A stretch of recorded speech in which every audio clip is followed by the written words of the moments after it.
BJP MLA इटला Rajendra ने मंगल को हाल ही में पेश करदा रियासती बजट 2022 से 2023 पर तेलंगाना राष्ट्र समिति टीआरएस हुकूमत पर तनकीद की और उसे झूठा करार दिया। मीडिया से बात करते हुए एमएलए ने कहा कि वो माजी में 6 बार बजट पेश कर चुके हैं, लिहाजा वो इस बारे में सब कुछ जानते हैं। हरीश राव ने जो बजट 2022 से 2023 पेश किया वो सब गलत है। इस पर 1.93 लाख करोड़ रुपए की आमदनी की वसूली लिखी गई थी। आखिरी आमदनी 1.32 लाख करोड़ रुपए रिकॉर्ड की गई थी। अगर इसमें 10% इजाफा किया जाए तो इसे 1.40 लाख करोड़ रुपए होना पड़ेगा।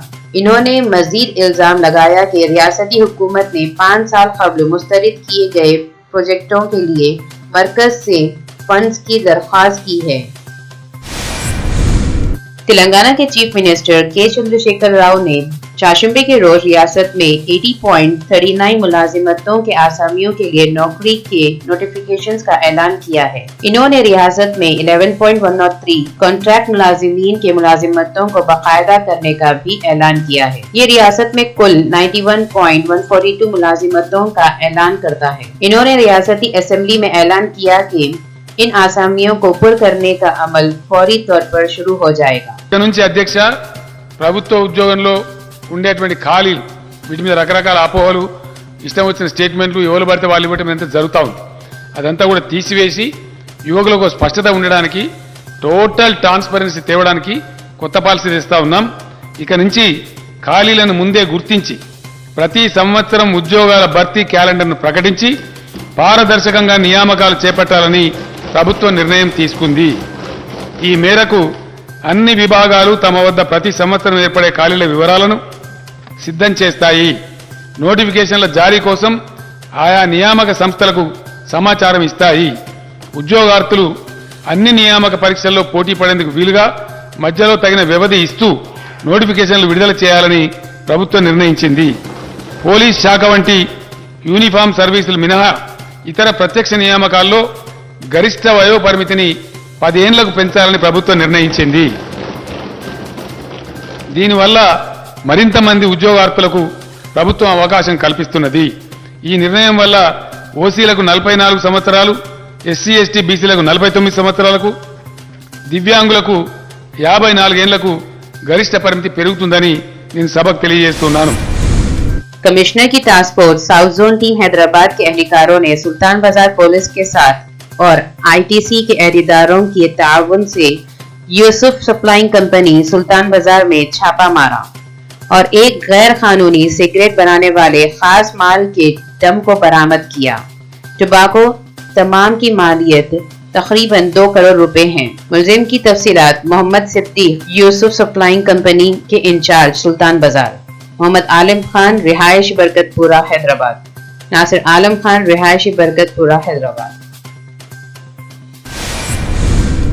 उत्तर प्रदेश में हाल ही में होने वाली असेंबली इंतखाबात में बीजेपी को सबसे बड़ा चैलेंज करने वाले समाजवादी पार्टी के सरबराह अखिलेश यादव ने इल्जाम लगाया है कि वोटों की गिनती से सिर्फ 2 दिन कबल वाराणसी के एक गिनती मरकज से इलेक्ट्रॉनिक वोटिंग मशीन चोरी हो रही थी। हुकूमत पर चोरी का इल्जाम लगाते हुए इन्होंने निशानदेही की कि 2017 में तकरीबन 50 सीटों पर बीजेपी की जीत का फर्क 5000 वोटों से कम था। चूंकि ट्रक में कुछ ईवीएम की वीडियो सोशल मीडिया पर गर्दिश कर रही है। वाराणसी के जिले मजिस्ट्रेट ने कहा कि ईवीएम वो नहीं है जो वोटिंग के लिए इस्तेमाल किए जाते हैं और सिर्फ हैंड ऑन ट्रेनिंग के लिए इस्तेमाल हो रहे हैं। गाड़ियां क्यों भागी? अगर कोई चोरी नहीं थी, प्रशासन ने, सिक्योरिटी ने इतना इंतजाम क्यों नहीं किया?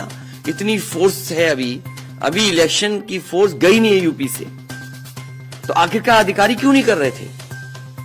क्या वजह है कि बिना सिक्योरिटी, बिना इतने इंतजाम के ईवीएम्स जा रही हैं? और ईवीएम्स के बारे में ये मानना है कि किसी भी वेयर हाउस में रखी हो या किसी भी स्ट्रांग रूम में रखी हो तो बिना प्रत्याशी के जानकारी के आप मूव नहीं कर सकते। अगर आपको ईवीएम्स को मूव करना है तो कम से कम जो प्रत्याशी चुनाव लड़ रहे हैं उनकी जानकारी में होना चाहिए।